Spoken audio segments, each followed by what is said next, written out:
ಮಿಯಾಸ್ ಕಿಚನ್ಗೆ ಎಲ್ಲರಿಗೂ ಸ್ವಾಗತ. ನಾನು ಶೈಲಾಮಯ್ಯ. ಇವತ್ತಿನ ಹೊಸ ರುಚಿಯೊಂದಿಗೆ ನಾನಿಲ್ಲಿ ಮಾಡ್ತಿರೋದು ಕೆಸುವಿನ ದಂಟಿನ ಮಜ್ಜಿಗೆ ಹುಳಿ ಅಥವಾ ಕಾಯಿ ಹುಳಿ ಅಂತಲೂ ಕರಿಬೋದು. ದಂಟಿನಿಂದ ಈ ಮೊದಲೇ ಸಾಂಬಾರನ್ನು ಮಾಡಿ ಅಪ್ಲೋಡ್ ಮಾಡಿದ್ದೇನೆ. ನೋಡಿದವರೆಲ್ಲ ಒಮ್ಮೆ ಅದರ ಲಿಂಕನ್ನು ಹಾಕಿರ್ತೇನೆ ಈ ಕೆಳಗೆ, ಅದನ್ನು ನೀವು ಚೆಕ್ ಮಾಡ್ಬೋದು. ಇದು ಕೂಡ ದಂಟಿನಿಂದಲೇ ಮಾಡಿರುವಂತಹ ಹುಳಿ. ಕೆಸುವಿನ ಸೊಪ್ಪಿನಿಂದ ನಾವು ತುಂಬ ಬಗೆಗಳನ್ನು ಮಾಡ್ತೇವೆ. ಹಾಗೆ ಅದರ ದಂಟಿನ ವಿಶೇಷತೆಯನ್ನು ಕೂಡ ಇವತ್ತು ನೋಡ್ಕೊಂಡು ಬರೋಣ. ಇದರಲ್ಲಿ ಐರನ್ ರಿಚ್ ಆಗಿರ್ತದೆ. ಹಾಗೆ ವಿಟಮಿನ್ ಸಿ ಹಾಗೆ ವಿಟಮಿನ್ ಎ ಪ್ರಮಾಣವು ಕೂಡ ಹೆಚ್ಚು ಇರೋದಲ್ಲದೆ ಸ್ವೆಲ್ಲಿಂಗ್ ಹಾಗೆ ಇನ್ಫ್ಲಮೇಷನನ್ನು ಕಡಿಮೆ ಮಾಡುವ ಗುಣ ಕೂಡ ಇದರಲ್ಲಿ ಇರ್ತದೆ.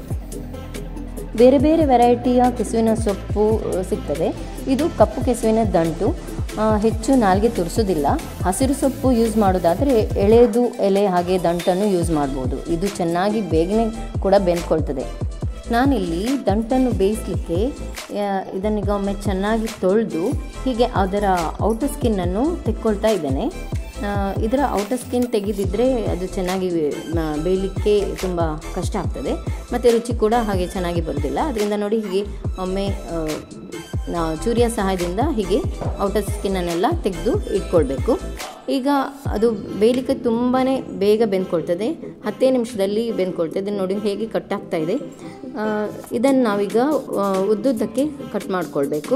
ಅಂದರೆ ನಮ್ಮ ಬೆರಳಿನ ಸೈಜ್ನಷ್ಟು, ಅಂದರೆ ಒಂದು ಕೈಯ ಬೆರಳಿನಷ್ಟು ಸೈಜ್ನಷ್ಟು ನಾವು ಕಟ್ ಮಾಡಿಕೊಂಡು ಇಡಬೇಕು.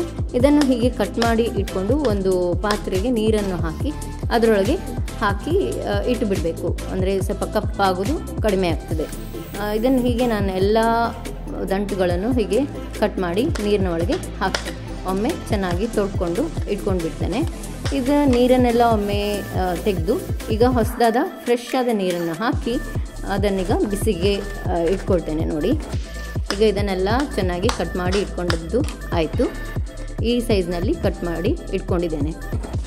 ಇದು ನೋಡಿ ಎಳೆದಾಗಿ ದಪ್ಪದಾಗಿದೆ ದಂಟು. ಇದು ತುಂಬ ಸಾಫ್ಟ್ ಆಗಿರೋದ್ರಿಂದ ಬೇಗನೆ ಬೆಂದ್ಕೊಳ್ತಿದೆ. ದಂಟು ಮುಳುಗೋ ತನಕ ನೀರು ಸೇರಿಸಿ ಬಿಸಿಗೆ ಇಟ್ಟಿದ್ದೇನೆ. ಬಿಸಿಗೆ ನೀರು ಇಡುವಾಗ 2 ಹಸಿಮೆಣಸನ್ನು ಕೂಡ ಹೆಚ್ಚಿ ಹಾಕಿಕೊಂಡು ಒಂದು ಕುದಿ ಬರೋ ತನಕ ಬೇಯಿಸಬೇಕು. ಅಷ್ಟರಲ್ಲಿ ಅದಕ್ಕೆ ಸಿಂಪಲ್ ಆದ ಒಂದು ಮಸಾಲೆ ತಯಾರಿಸೋಣ. ಮಿಕ್ಸಿ ಜಾರ್ಗೆ 1 ಕಪ್ ಆಗುವಷ್ಟು ಕಾಯಿ ತುರಿ ಹಾಗೆ 7-8 ಎಸಳು ಗೇರು ಬೀಜವನ್ನು ಸೇರಿಸಿ ಸ್ವಲ್ಪ ನೀರನ್ನು ಹಾಕಿ ನುಣ್ಣಗೆ ಅರ್ದ್ಕೊಂಡು ಬರಬೇಕು. ನೋಡಿ ಈ ಥರ ನುಣ್ಣಗೆ ಅರ್ದ್ಕೊಂಡು ಬಂದದ್ದಾಯಿತು. ಅಷ್ಟರಲ್ಲಿ ಈ ಬೇಯಲಿಕ್ಕೆ ಇಟ್ಟಂತಹ ಹೋಳುಗಳೆಲ್ಲ ಒಮ್ಮೆ ಚೆನ್ನಾಗಿ ಬೆಂದ್ಕೊಂಡಿದೆ. ನೋಡಿ ಇಷ್ಟು ಬೆಂದರೆ ಸಾಕಾಗ್ತದೆ, ತುಂಬ ಬೇಯಿಸುವ ಅಗತ್ಯ ಇಲ್ಲ. ಇಷ್ಟು ಕುದಿ ಬಂದ ಮೇಲೆ ಗ್ರೈಂಡ್ ಮಾಡಿದ ಮಸಾಲೆಯನ್ನು ಸೇರಿಸಿ ಒಮ್ಮೆ ಚೆನ್ನಾಗಿ ಕಲಿಸ್ಬೇಕು. ಅದರ ನೀರನ್ನು ಕೂಡ ಇದಕ್ಕೆ ಸ್ವಲ್ಪ ಸೇರಿಸಿ ಅದನ್ನೀಗ ಒಮ್ಮೆ ಚೆನ್ನಾಗಿ ಕುದಿಲಿಕ್ಕೆ, ಒಂದು ಕುದಿ ಬರುವ ತನಕ ಕುದಿಲಿಕ್ಕೆ ಬಿಡಬೇಕು. ಇಷ್ಟಾದ ನಂತರ ಅದು ಅಲ್ಲಿಗೆ ಸ್ವಲ್ಪ ದಪ್ಪ ಬರ್ತದೆ. ಈ ಹಂತದಲ್ಲಿ ಅದಕ್ಕೆ ಸ್ವಲ್ಪ ಉಪ್ಪನ್ನು ಕೂಡ ಸೇರಿಸ್ಕೊಳ್ಬೇಕು. ನಂತರ 1 ಲೋಟ ಆಗುವಷ್ಟು ಹುಳಿ ಮಜ್ಜಿಗೆಯನ್ನು ಸೇರಿಸಿ ಫ್ಲೇಮನ್ನು ಆಫ್ ಮಾಡಿ ಬಿಡಬೇಕು. ಇನ್ನು ಜಾಸ್ತಿ ಹೊತ್ತು ಕುದಿಯುವ ಅಗತ್ಯ ಇಲ್ಲ. ನಂತರ ಇದಕ್ಕೆ ಒಂದು ಒಳ್ಳೆಯ ಒಗ್ಗರಣೆಯನ್ನು ತಯಾರು ಮಾಡೋಣ.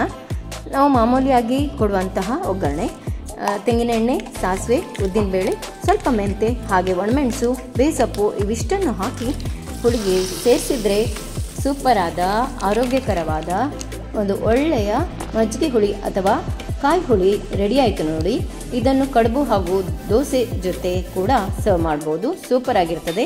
ಈ ಸಿಂಪಲ್ ಆ್ಯಂಡ್ ಟೇಸ್ಟಿ ಆದ ಕೆಸುವಿನ ದಂಟಿನ ಕಾಯಿ ಹುಳಿ ಎಲ್ಲರೂ ಒಮ್ಮೆ ಟ್ರೈ ಮಾಡ್ತಿರಲ್ಲ, ಖಂಡಿತವಾಗಿಯೂ ಮಾಡಲೇಬೇಕು. ಹಾಗೆ ಕಮೆಂಟ್ ಮೂಲಕ ಹೇಗಾಯಿತು ಅಂತ ಹೇಳಿ. ಈ ರೆಸಿಪಿ ನಿಮಗೆ ಖಂಡಿತವಾಗಿಯೂ ಇಷ್ಟವಾಗ್ತದೆ ಅಂತ ಭಾವಿಸ್ತೇನೆ. ಇಷ್ಟವಾದಲ್ಲಿ ಒಂದು ಲೈಕ್ ಹಾಗೆ ಶೇರ್, ಹೊಸಬರಾಗಿದ್ದರೆ ಸಬ್ಸ್ಕ್ರೈಬ್ ಮಾಡಲಿಕ್ಕೆ ಮರಿಬೇಡಿ ಅಂತ ಹೇಳ್ತಾ ಮುಂದಿನ ಸಂಚಿಕೆಯಲ್ಲಿ ಭೇಟಿ ಆಗ್ತೇನೆ. Take care.